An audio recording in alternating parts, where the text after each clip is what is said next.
Magandang buhay, isang pinagpalang araw po sa inyong lahat. Our topic today is the blessings of a righteous man. Ang pagpapala ng taong matuwid. I'm excited today, mga minamahal, to share this word na pinagkalob sa atin ng Panginoon. From book of Psalms chapter 112 verse 1 to 10. Let's read our key verses. Verse 1, purihin si Yahweh. Mapapalad ang tao na kay Yahweh ay gumagalang at taos-pusong sumusunod sa kanyang kautusan. Ang kanyang lipi magiging dakila, pati mga angkan ay may pagpapala. Verse 3, magiging sagana sa kanyang tahanan, pagpapala niya ay walang katapusan. Pinagpala na po ang salita ng Panginoon.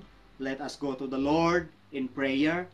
Ama namin na nasa langit, Diyos na makapangyarihan sa lahat, sa iyo ko po ipinagkakatiwala ang iyong salita na ipapangaral sa mga oras na ito. I believe, Lord, you bless already your words in the name of Jesus. Bless all the viewers, nawa magkaroon sila ng teachable heart, submissive heart, at obedient heart sa iyong pangungusap sa kanila. Father, I pray, anoint me, give me wisdom, and guide me na maayos ko pong maipahayag ang iyong naisin at banal na kalooban. Muli po ninyong iparanas ang inyong kapangyarihan sa bawat isa sa amin. I declare victorious service in Jesus' name. Amen.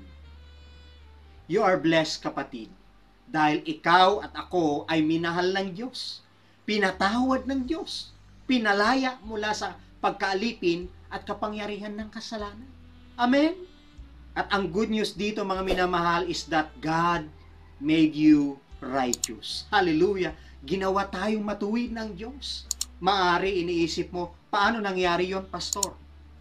Romans chapter 1 verse 17, sapagkat ipinapakita ng magandang balita kung paano ginagawang matuwid ng Diyos ang isang tao. At ito ay sa pamamagitan ng pananampalataya. Buhat sa simula hanggang sa wakas.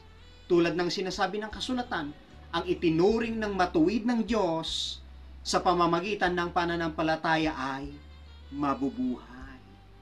Pinapaging matuwid o itinuring na matuwid ng Diyos ang isang tao na sumasampalataya sa Kanya. Ang tanong, ikaw ba, kapatid, ay sumasampalataya sa Panginoon? Nananalig ka ba sa Kanya? Si Abraham ay itinuring ng Diyos na matuwid.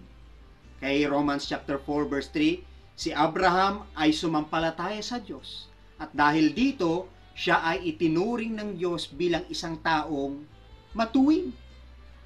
Kaya makita po natin, si David tinawag niya na mapalad ang taong itinuring na matuwid ng Diyos nang di dahil sa sarili nitong nagagawa. Romans chapter 4 verse 6. So righteousness is a gift of God, mga minamahal. Ito'y kaloob ng Diyos sa atin, sa iyo. Okay? Kaya hindi ito sa ating mga gawa. Okay? Psalms chapter 32 verse 11, lahat ng tapat kay Yahweh, magalak na lubos, dahil sa taglay nilang kabutihan ng Diyos. Sumigaw sa galak ang lahat ng sa Kanya'y sumusunod. Hallelujah. Sabi sa English version, rejoice in the Lord and be glad. You righteous, sing, all you who are upright in heart. Blessed is the man that fears the Lord. Sabi ng The Living Bible, this man is blessed beyond expression. Okay? Bakit sa tingin mo, it is beyond expression, kapatid? Because the blessing of the Lord is beyond our limit. Hallelujah! It is without measure.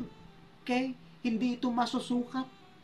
Ngunit kadalasan ay hindi natin natatanggap ang kabuuan, yung wholeness ng pagpapala dahil kulang tayo sa kamalayan tungkol po dito. Yun ang dahilan, mga minamahal, kung bakit maraming mga Kristiyano ang tumanggap lamang ng bahagi nito. Blessed is the man. It means, nariyan ang pagpapala sa mundo. At ang plano ng Diyos para sa buong sangkatauhan ay tanggapin ito ng buong kalikasan nito. Alam niyo po, ang huling bagay na ginawa ng Diyos before He rests is the blessing. After creation, hindi siya nagpahinga kaagad. Genesis chapter 1 verse 28. And God blessed them and told them, be fruitful and multiply. Fill up the earth, subduing. See, after creation, inirelease niya ang mga pagpapala. At sinabi niya sa tao, be fruitful and multiply. Dahil gusto ng Diyos na gamitin ang taong ito upang palawakin ang pagpapalang nais niyang magkaroon ng isang malaki at magandang pamilya. Maging ang buhay mo, kapatid. Hallelujah. Ngunit ninakaw ito ng dyablo, kaya naging sumpa ang pagpapala. Kaya bakit? Nilinlang niya sina Adan at Eva. Ngunit hindi ito iniwan ng Diyos sa ganoong paraan. Ibinigay niya si Jesus upang tubusin tayo mula sa sumpa para muling magamit ang pagpapala sa atin. Hallelujah. Praise the Lord. Why not receive the wholeness of the blessing? Jesus made it available for us again. Hallelujah. You know what Jesus Christ means? Okay? Ano po bang ibig sabihin ng Jesus Christ? Jesus means Emmanuel. God is with us. Christ means the anointing, the anointed one, the blessing in manifestation, the glory of God. Kapag pagsamasamahin ang mga ito, ay Jesus Christ means blessing in manifestation is with us. Hallelujah. Thank you, Lord, for this blessing sa buhay po namin. Ngayon, who will receive the blessings? Since it is already with us 24/7 days a week. Okay? Ang problema ay hindi ang pagpapala. Ngunit, paano ma-activate ang mga pagpapala? Ngayon po, how to activate the blessings? Okay? Psalms chapter 112 verse 1.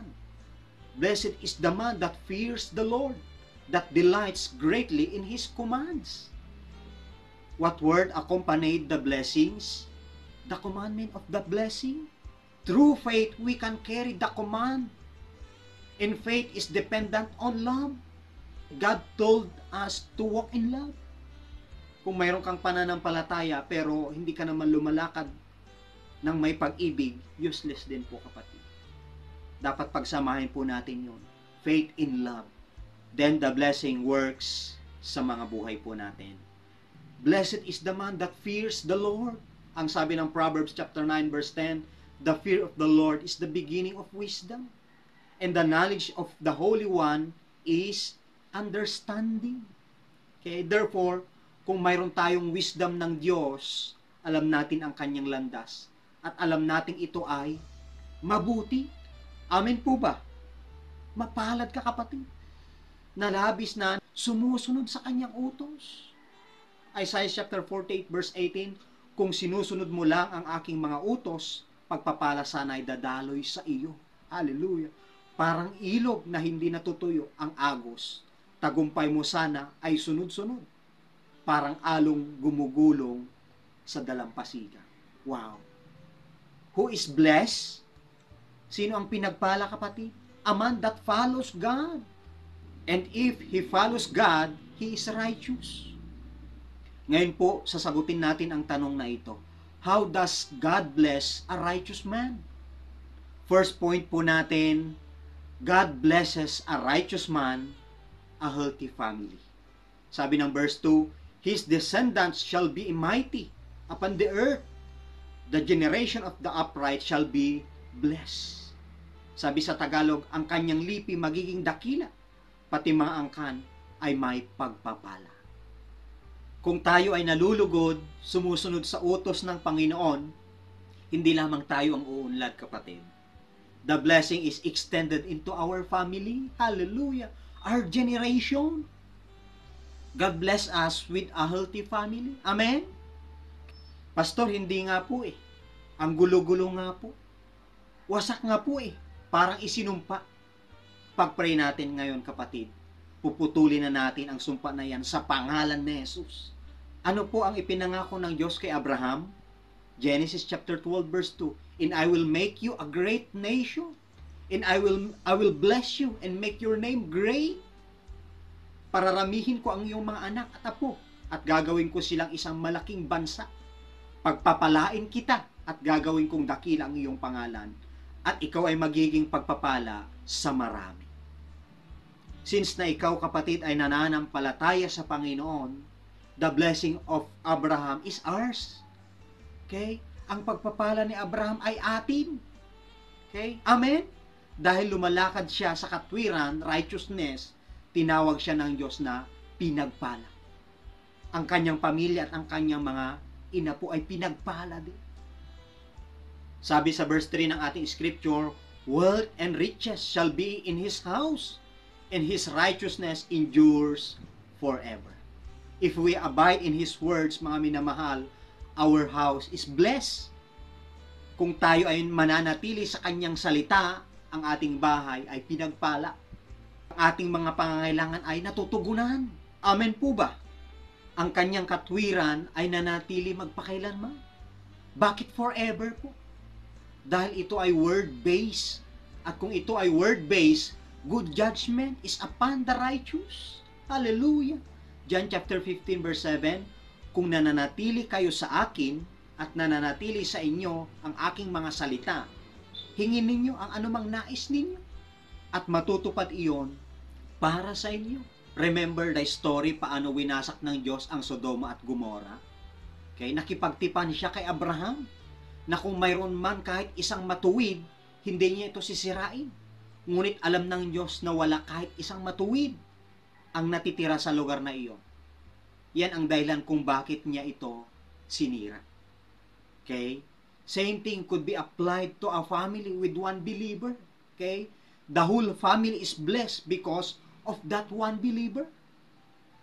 Kaya pinagpala ka, kapatid, kung ikaw ay Kristiyano, mananampalataya sa inyong tahanan. Kahit ikaw lang. Pero dalangin natin na ang buong family natin ay makakilala sa Panginoon. Sapagkat yan ang banner song ng ating simbahan. Okay? As for me and my household, we will serve the Lord. Amen? Hallelujah. Habang ang believer na ito ay lumalakad sa Panginoon, siya ay nagiging isang living testimony. Buhay na patotoo. Kaya mas nailalapit ang kanyang pamilya sa Diyos. At dahil ang buong pamilya ay lumalakad sa Panginoon, mas umuunlad at nagtatagumpay na. Hallelujah! Praise the Lord! The seed of the generation is blessed, and succeeding generation become more prosperous and successful. Okay? Ang binhi ng henerasyon ay pinagpala. At ang susunod na henerasyon ay nagiging mas maunlad. Habang lumalaki ang pamilya, lumalawak, lumalaki din ang mga pagpapala. Amen? Hallelujah! Psalms chapter 112 verse 4, unto the upright there arises light in the darkness. He is gracious and full of compassion and righteous. Ang taong matuwid, may bait at habag, kahit sa madilim, taglay ay liwanag. Dahil sa matuwid na taong iyon, ang kanyang liwanag ay nagniningning. At ang liwanag na ito ay nagpapaliwanag sa kanyang family members na lumalakad sa kadiliman. Okay? Ito ang magiging way para maligtas ang pamilya. Hallelujah! Psalms chapter 91 verse 16, with long life I will satisfy you and show you my salvation. Kapatid, mga minamahal, kasama ang mahabang buhay upang makita ng taong matuwid ang kanyang henerasyon na umuunlad, nagtatagumpay. Psalms chapter 112 verse 5, a good man shows favor and lends. He will guide his affair with discretion. A righteous man is not a borrower.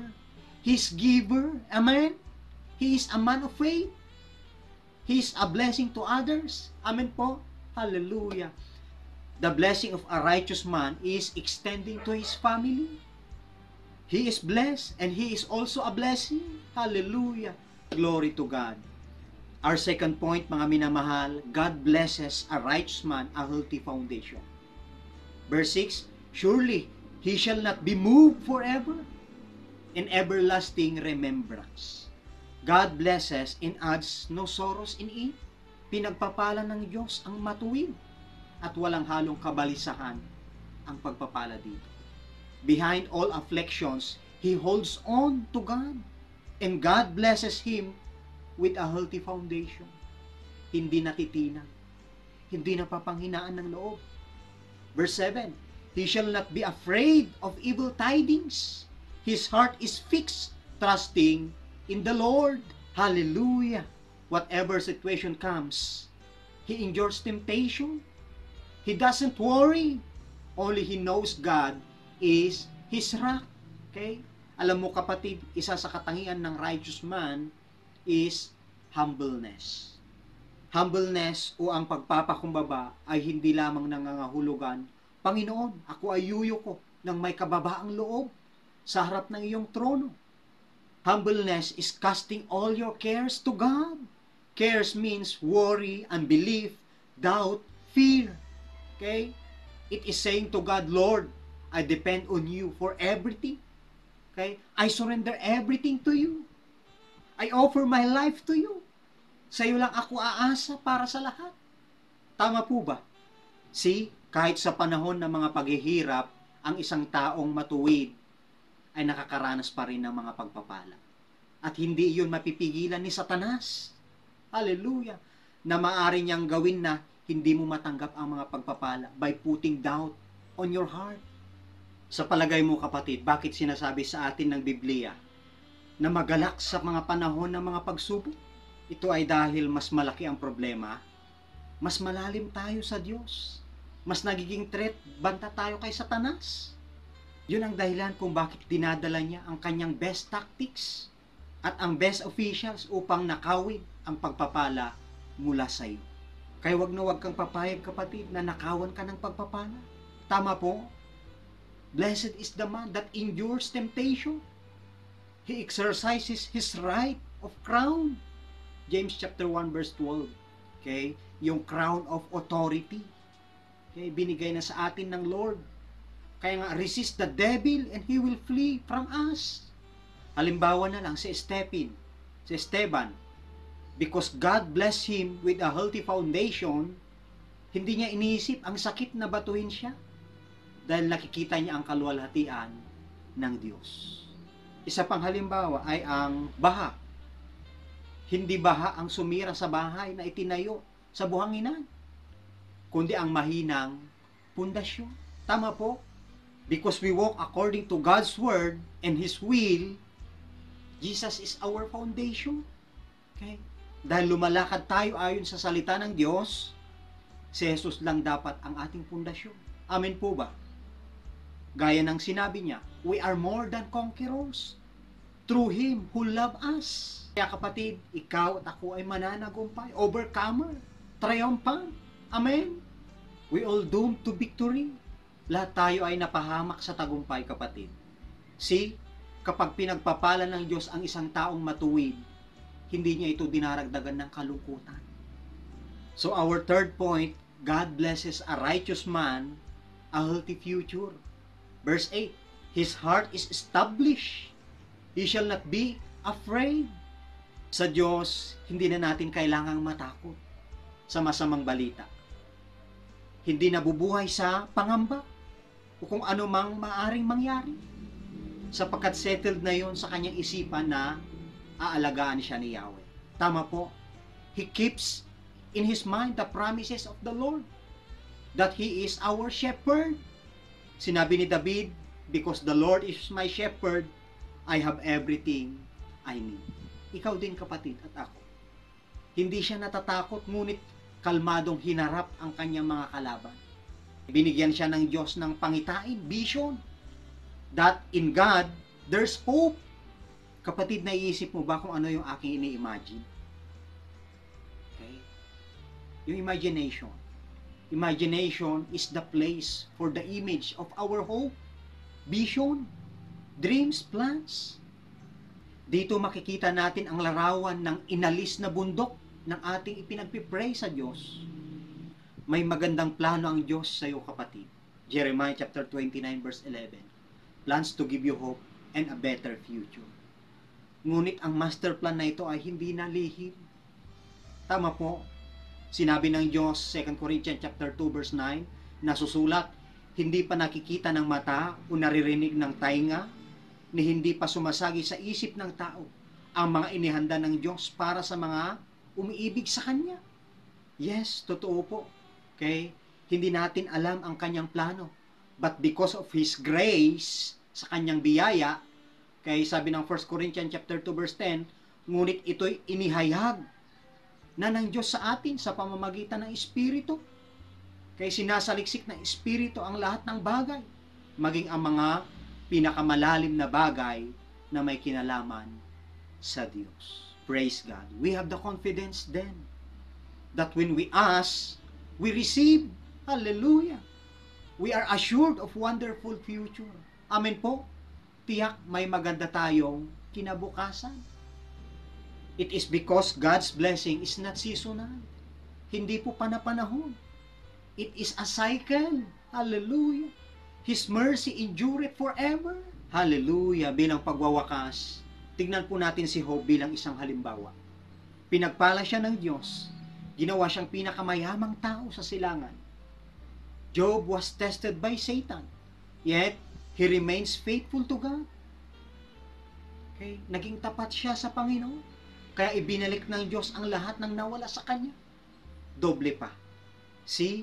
Because he is a righteous in the sight of God, God bless him with a healthy family, healthy foundation, and a healthy future. Continue to delight yourself into the commandment of God, and you will receive the wholeness of the blessing, not the fraction. Okay? Buo, hindi bahagi lang. Learn it one piece at a time, kapatid. Kung tayo ay magiging isang tagagawa ng relo, pag-aaralan natin ang lahat ng parts ng relo. At kung makuha ko ang kamay, hindi ang relo, ang string, hindi ito ang relo. Ang hawakan, hindi ito ang relo. Anumang parts, ay hindi ito ang relo. Ilagay silang lahat at sila ay magiging relo. Same principle is applied to the blessings. Health is not just a blessing, but a part of the blessing. Prosperity is not just a blessing, but a part of the blessing. Salvation is not just a blessing, but a part of the blessing. Put them all, and we have the fullness of the blessings. Hallelujah. Sa atin pong pagme-meditate sa salita ng Diyos, natututunan natin ito ng paisa-isa habang dinudurog at tinuhubog niya tayo ayon sa larawan ng kanyang anak. Tama po. Isaiah chapter 28 verse 13, kaya ganito ang pagtuturo ni Yahweh sa kanila. Isa-isang letra, isa-isang linya, at isa-isang aralin. At sa kanilang paglakad, sila'y mabubuwal, mahuhulog sa bitag, masasaktan at mabibihan. Kapatid, maganda ilagay silang lahat. Oras na para kunin ang relo. Oras na para tayo ay makibahagi sa heavenly calling ng Panginoon. Remember that when God bless, it is extended to our family without sorrow and unseasonal. Blessed be the man that fears the Lord, that abides greatly in His commandment. Mapalad ang taong may takot sa Panginoon at lubos na nanatili sa kanyang utos. The blessing of the Lord, it make it rich and adds no sorrows in it. Hallelujah. Glory to God. Let us pray. Heavenly Father, thank you so much for the powerful Rhema words today. Thank you for your great power, wisdom, knowledge, and understanding. Thank you for all the blessings, a healthy family, a healthy foundation, and a healthy future na prepare mo para sa amin. We praise you for making us righteous. And surely, Lord, you bless the righteous. You surround them with your favor as with a shield. Salamat po, Panginoon, sa iyong pag-ibig at sa pagpapatawad sa aming mga kasalanan. Tinubos ninyo kami sa sumpa, sa sakit karamdaman, at maging sa kahirapan in the name of Jesus. Salamat po sa pagpapalaya mula sa pagkaalipin at sa kapangyarihan ng kasalanan. Father, I decree and declare for God's favor and blessings to all our viewers in Jesus' name. May the God of love surround you and joy delight you. May the God of hope sustain you and of wisdom direct you. May the God of miracles heal you and of faith to restore you. May the God of heaven bless you in every way in the name of Jesus. May the God of heaven use you as a living testimony, as a vessel of His glory, helping and serving others in the name of Jesus. May the God of heaven keep you, be gracious to you, and give you His peace. We bless you, Father. May our soul, body, and spirit be kept blameless at the coming of our Lord Jesus Christ. This we pray in Jesus' name. Amen.